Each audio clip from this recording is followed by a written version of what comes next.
Day at Alausa, bringing us updates on the protests there. A lot is happening with security today. In Lagos, it seems a bit peaceful. Abuja, Maiduguri, and Kano State, where our correspondent was just attacked. There seems to be pockets of violence. Let's now speak to the Force PRO, Muyiwa Adejobi. He joins us via Zoom. Good to have you join us. Yes, good day. How are you doing?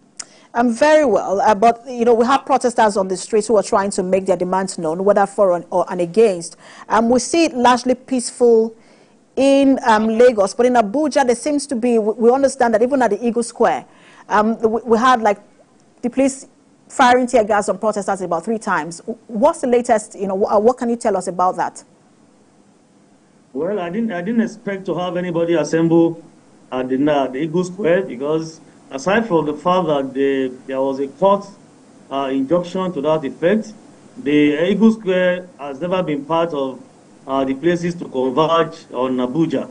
So whoever that's in Abuja actually went out to go and look for necessary trouble and to create provocation. And like we said earlier on, that we had intelligence that this protest was actually organized by certain individuals to run down the government, to create problem in Nigeria, and of course to create anarchy. And so far so good. We have been so professional. The IGP made it clear that whatever situation we find ourselves, police will engage such a situation professionally.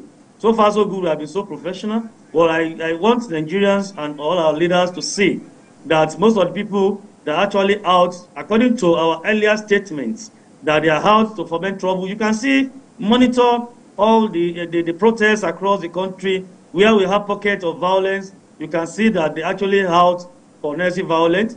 We advise against street procession because we know what a street procession can lead to. And this is what we are seeing now. I was told people have blocked roads and highways in Yanya, in Abuja. I was told they want to take over the Eagle Square by force. I was told they left the stadium. People gathered in the stadium. They have left the stadium. They are marching down to town again. We may not be able to allow people to take over the Federal Capital Territory or any city in Nigeria. We are ready, we are prepared to handle and to engage every situation professionally. We are going to operate within the ambit of the law. So we want to appeal to those who are out to foment trouble that they should please sheathe their sword and do whatever protest they want to do peacefully at their approved location. Every city has given location to all protesters. We can actually maintain this position at these locations by moving from one point to another forcefully.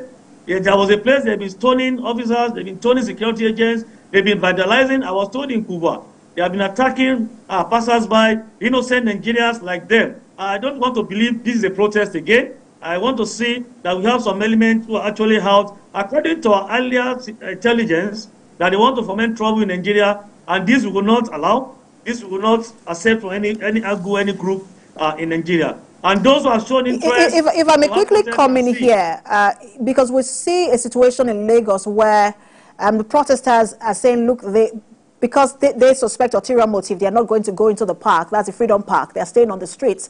But the police seem to be handling it very peacefully. But that's not the situation in Abuja. Now that the protesters are heading towards the Eagle Square, what is likely to happen in that situation when they get there? We will not allow unnecessary or unplanned protests anywhere in Nigeria. Apart from the Federal Capital Territory, I don't see reason these people should be marching down to the Eagle Square. That is not part of their locations. Whoever that is seen in Eagle Square perhaps want to go and attack the government, and that is not going to be it's not going to be a Tea Party thing. That could be tantamount to treasonable felony. We will not allow such to happen because that place is not part of the designated locations to assemble for this protest. And it's for leaders who have actually mobilized people to know that this is the time they need to control their followers. Those they have mobilized, I think they should be able to control them. We had agreement with them, particularly take it back. Movement that has called for this. This is the time the leader should come out now. And I respect the son that he has spoken on their behalf, who is their legal advisor, to please call them to order, call their followers, let us play the game according to the rules. We had agreement, and the IGP has been kind enough.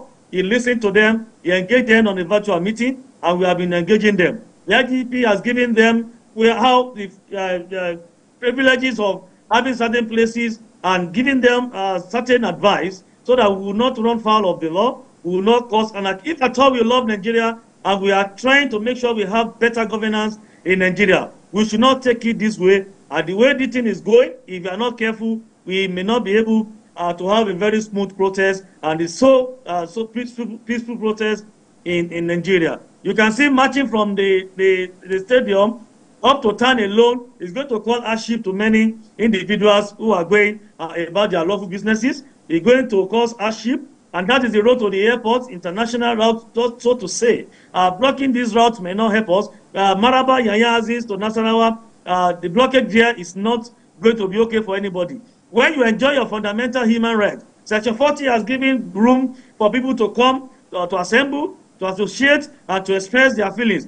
But Section 45 has given exception to these particular laws, particularly 37, 38, all these laws, there are exceptions for them in Section 45 of the Constitution.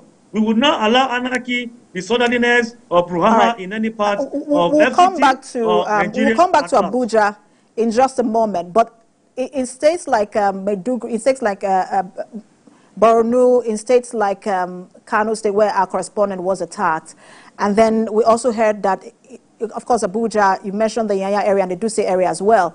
What is the situation report you're getting, especially from Kano and Borno states? For those who have decided to be violent, the IGP has given instruction. We don't want a single soul to be lost to this struggle. We are going to be professional. I am sure the Commissioner of Police in charge of the Federal Capital Territory and his officers are up to the task. We are going to engage every situation tactically, strategically, and professionally. We would not in any way kill or attack any Nigerians unreasonably, but for those who want to be out, like IGP said yesterday, that we know and we have identified the motives behind this protest. And I think this is coming to a reality with what we have seen so far. If you are having the first day like this, I don't think we will be able to sustain up to 10 days. And of course, when they wrote, they actually tagged this as 10 days of rage. And I can see that we are seeing cases I want to quickly put you on hold. With what you have been saying. I want to quickly put you on hold. We understand that there's a situation in the nation's capital. We want to speak to our correspondent and then come back to you to get your reaction as well. We'll have our correspondent, Femi Akonde, standing by to give us an update from the nation's capital. Femi, we understand that there's a situation now in Abuja. Give us some update. Yes, well, hi, Precious. The police has been firing tear gas non-stop to disperse protesters. We are also hearing loud sounds that